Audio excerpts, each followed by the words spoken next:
Look at these three products: 35 times 6, 25 times 8, 45 times 4.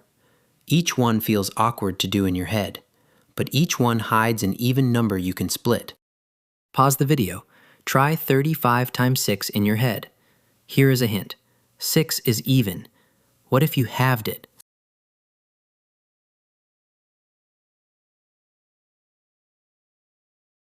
Here is the move. We halve one factor and double the other. Picture 35 times 6 as a rectangle. 6 is even. Cut it across the middle into two halves. Slide the top half beside the bottom. Same tiles, new shape. Now it is 70 across and 3 tall.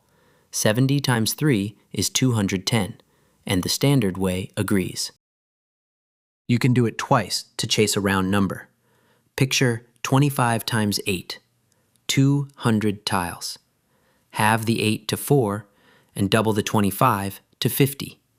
Do it again. Halve the 4 to 2 and double the 50 to 100. Now it is 100 times 2, 200.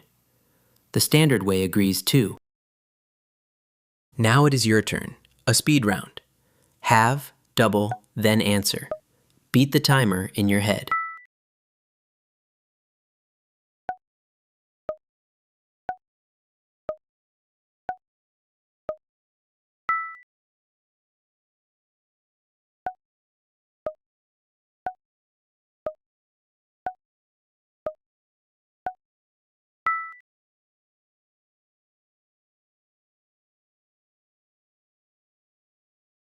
This is the double and half rule.